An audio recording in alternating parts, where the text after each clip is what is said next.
जय हिंद दोस्तों, स्वागत है आपका और एक नए वीडियो में और एक नए टॉपिक के साथ। भारत की पूरे 10 साल की हिस्टोरिकल डील से पाकिस्तान की जली। पाकिस्तान की हर एक चीज में जलती है। भारत की कोई डील हो, भारत की कुछ अच्छी बात हो, हर जगह पे उसको जलन होती है। रीजन कई सारे हैं, लेकिन पहले वीडियो देख लेते हैं। आशा करेंगे पसंद आएगा, और पसंद आए तो लाइक और शेयर जरूर से कर दीजिएगा। और चैनल पर पहली बार आए, सब्सक्राइब नहीं किया तो साथ में सब्सक्राइब भी कर दीजिएगा। चलिए स्टार्ट कर।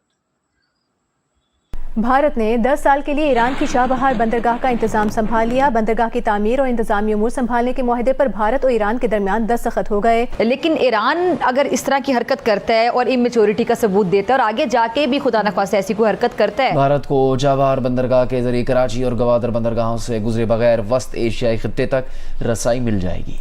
ईरान ने विजिट तो पाकिस्तान का किया, लेकिन 10 इयर्स डील की है इंडिया से। अब इंडिया ईरान चाबहार पोर्ट जो है इंडिया के लिए तो बहुत इम्पोर्टेंट है। यानी कि ईरान के प्रेसिडेंट अभी तो पाकिस्तान पहुंचे थे और उसके बाद वो उन्होंने वापस जाते ही जो डील है वो इंडिया से कर ली, तो पाकिस्तान को बाईपास किया गया। ये वो शख्स है जिसने ना सिर्फ देश की इबारत बदली, देश का भविष्य बदला, ग्लोबल पोजीशनिंग चेंज की है। इंडिया ने कहा था कि नहीं, हम ये नहीं करेंगे, हम आपकी अमेरिका की बात नहीं मानेंगे, हम देखेंगे कि इंडियन अवाम का नेशनल इंटरेस्ट क्या है। इंडिया की आज एक इंडिपेंडेंट फॉरेन पॉलिसी है, एक इंडिपेंडेंट हमारी डिप्लोमेटिक अप्रोच है, जिसमें हम बैलेंस करते हैं रशिया और यूएस के बीच में। अगर आपने ईरान के साथ कारोबार करना है, भाई देखिए, वो तो गैस पाइपलाइन तक का जो है वो बात नहीं हो सकी। चाहे वो केपीके के हों, चाहे वो पंजाब या सिंध के हों, वहां पे जो लोग हैं वो तारीफ करते दिखाई दे रहे हैं। तो यकीनन एक बहुत बड़ी अचीवमेंट है जो मोदी जी ने ली है अपने काम के जरिए। नमस्ते दोस्तों, जय हिंद। हिंदुस्तान स्पेशल में आपका स्वागत है दोस्तों। भारत की ईरान के साथ 10 साल की डील से पाकिस्तान खासा परेशान दिखाई दे रहा है। भारत ने लंबी बातचीत के बाद दक्षिण पूर्वी ईरान में चाबहार बंदरगाह के प्रबंधन के लिए तेहरान के साथ एक समझौता कर लिया है।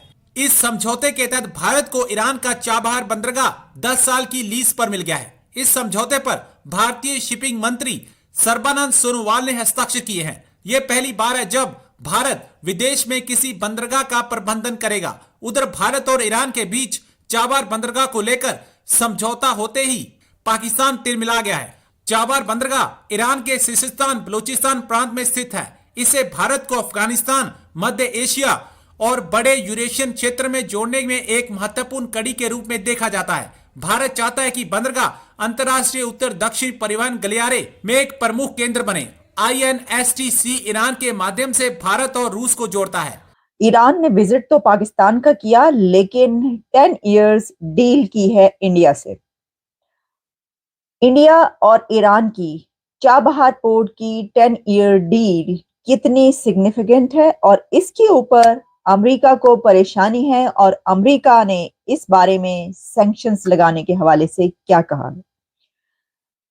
इंडिया और ईरान की चाबहार पोर्ट की 10 साल डील में क्या क्या होगा और क्या पाकिस्तान को बाईपास किया गया है, जरा इसके ऊपर बात की लेते हैं। देखिए, अभी तो ईरान के प्रेसिडेंट रईसी विजिट करके गए हैं पाकिस्तान का, तो अभी कुछ दिन के अंदर ही अब ये खबर आ रही है कि इंडिया और ईरान ने 10 साल डील कर ली है, और इस 10 साल डील में अब ईरान की चाबहार पोर्ट का तमाम कंट्रोल इंडिया के पास चला गया है। अब चाबहार पोर्ट का कंट्रोल कंप्लीटली, मुकम्मल तौर पर इंडिया के पास है। ऐसा नहीं है कि चाबहार पोर्ट पर इंडिया ने पहली बार कंट्रोल हासिल किया हो, नहीं, इससे पहले भी इंडिया का कंट्रोल चाबहार पोर्ट पर रहा।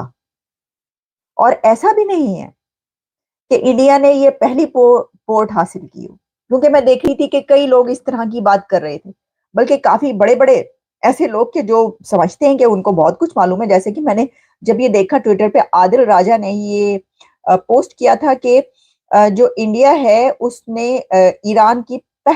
इंडिया ने पहली पोर्ट जो है वो हासिल कर ली है और चाबहार पोर्ट पर अब उसका हो गया। मैंने लिखा कि ये पहली पोर्ट नहीं, इंडिया तो कई एक पोर्ट्स अब तक हासिल कर चुका है दुनिया में, और इसके ऊपर हम प्रोग्राम भी कर चुके हैं अगर आपको याद हो, जिसमें हाइफा पोर्ट भी है इसराइल के, जिसमें ओमान की पोर्ट भी है, जिसमें म्यांमार के सितवे पोर्ट भी है और चाबहार पोर्ट भी है। तो चाबहार पोर्ट पहले भी इंडिया के पास रही, लेकिन फर्क यह है कि इंडिया के पास पहले 10 इयर्स के लिए नहीं थी, वो साल साल का एग्रीमेंट हुआ करता था। अब साल का जो एग्रीमेंट होता है उसके अंदर आपको ये नहीं पता होता कि नेक्स्ट ईयर आप यहाँ पर यही वाले ऑपरेशंस कर रहे होंगे या नहीं कर रहे होंगे, क्योंकि नेक्स्ट ईयर क्या होता है, आपको दोबारा से डील करनी पड़ेगी, दोबारा से जो है वो सिग्नेचर करने पड़ेंगे, साइन करने पड़ेगा एग्रीमेंट, तो करना चाहेंगे नहीं करना चाहेंगे क्या होगा। तो उस पे मैं देख रही थी कि डॉक्टर जयशंकर ने इस हवाले से जो गुफ्तगू फरमाई है उनका भी यही कहना था। आप जरा उनका एक दो सेंटेंस सुन लें कि उन्होंने ये क्या कहा है कि अब क्यों फर्क है, और पहले भी उनके पास थी लेकिन आखिर क्या उनको क्यों 10 साल का मुआहिदा करना पड़ा।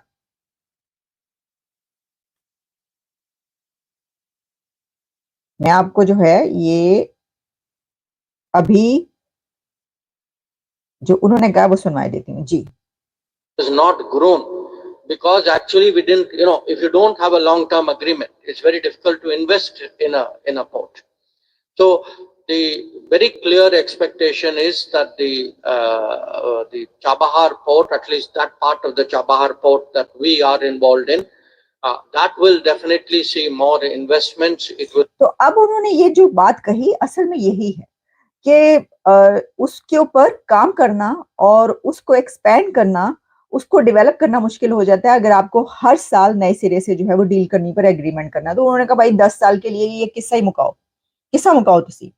लेकिन सवाल तो ये है कि वो क्या कहते हैं कि लगाइयां किदे नाल ते वधाइयां किदे नाल, यानी कि ईरान के प्रेसिडेंट अभी तो पाकिस्तान पहुंचे थे और उसके बाद वो उन्होंने वापस जाते ही जो डील है वो इंडिया से कर ली, तो पाकिस्तान को बाईपास किया गया। पाकिस्तान को बाईपास करके ये किया है। देखिए, बाईपास तो करने की छोड़ ही दीजिए, इसकी वजह यह है कि कोई पूछेगा ही क्यों। एक तो ये बात कि जब ईरान के प्रेसिडेंट पाकिस्तान गए थे तो उस वक्त हमने आपको सारी न्यूज आप तक पहुंचाई थी, जिसमें हमें पता ही चला था कि उनको रिसीव करने के लिए प्राइम मिनिस्टर नहीं गए, उनको रिसीव करने के लिए प्रेसिडेंट भी नहीं गए थे, उनको रिसीव करने के लिए कोई बड़ा मिनिस्टर भी नहीं गया था, उनको रिसीव करने के लिए मेरा ख्याल है हवाबाजी के या कोई जो पीरजादा मिनिस्टर हैं वो गए थे। सब बड़े हैरान, हम उन सब ने कहा तो ये कहा गया कि ये थोड़ा सा लगता है कि ये लो प्रोफाइल रख रहे हैं इसको थोड़ा, तो लो प्रोफाइल जो है वो उसका विजिट रखा गया था। अच्छा, इसकी वजह क्या थी? इसकी वजह ये थी कि अमेरिका की तरफ से ये कहा गया था कि ईरान के साथ कोई भी बिजनेस करेगा, कोई भी डील करेगा तो उसके ऊपर सैंक्शंस लगेंगी। पाकिस्तान इस वजह से भी डर गया क्योंकि पाकिस्तान के तो आपको पता है कि अमेरिका के बगैर कहाँ जीना और मरना है। नहीं, ऐसा नहीं हो सकता क्योंकि IMF का प्लान जो है वो आप अमेरिका से ही ले रहे हैं एक तरीके से, और आपके पर अमेरिका के बड़े एहसानात हैं और आप समझते होंगे कि आपके भी उसके पर एहसानात है। लेकिन प्रॉब्लम यह है इसके अंदर कि आप अमेरिका के बगैर नहीं चल सकते। ठीक है जी। तो जिस वक्त ये बात की गई, अच्छा, अब ईरान के प्रेसिडेंट रईसी जो है जब विजिट कर रहे थे तो हुआ क्या? हुआ ये कि उसी वक्त अमेरिका की तरफ से क्या दिया गया, जब उनसे सवाल किया गया डेली प्रेस ब्रीफिंग्स के दौरान, तो उन्होंने कहा कि एग्जैक्टली हम देख रहे हैं। थैंक यू दोस्तों वीडियो को यहाँ तक देखने के लिए। देखो भाई, पाकिस्तान उसमें जलने की कोई बात नहीं है, आपका पड़ोसी मुल्क था, आपको पहले पहल करनी चाहिए थी, लेकिन आपका तो जो पोर्ट था वो तो आपने चाइना को दे दिया। याद आया? तो आप संभाल नहीं वो भी सकते। बलूचिस्तान में ही है ना, वो तो आप संभाल नहीं पाए। ठीक है, तो ये सिखाओ आपके नागरिकों को। हाँ, और ये फिजा खान तो बोल रहे इमेच्योर हरकत, तो ऐसे ही तो पाकिस्तान में डॉक्टर बैठे हैं, इमेच्योर हरकत। बिल्कुल, इनमेच्योर तो पाकिस्तान ने हरकत करता है पूरे। देखो, पाकिस्तान के पास दोस्तों बहुत कुछ है, सोने की खदानें हैं वहां पे, लेकिन वो भी बेच दिए। एक अच्छा बंदरगाह है अब उसके पास, वो भी चाइना को दे दिया। एक दो अच्छे एयरपोर्ट थे, वो भी बेच दिए। पूरा तो पाकिस्तान मतलब बेचने की कगार पर है। वो थोड़ी जमीन बची है, वो भी बिक जाएगी। बिल्कुल। तो पाकिस्तानियों, आपके पास है क्या? तो आपके साथ कोई ट्रेड करेगा?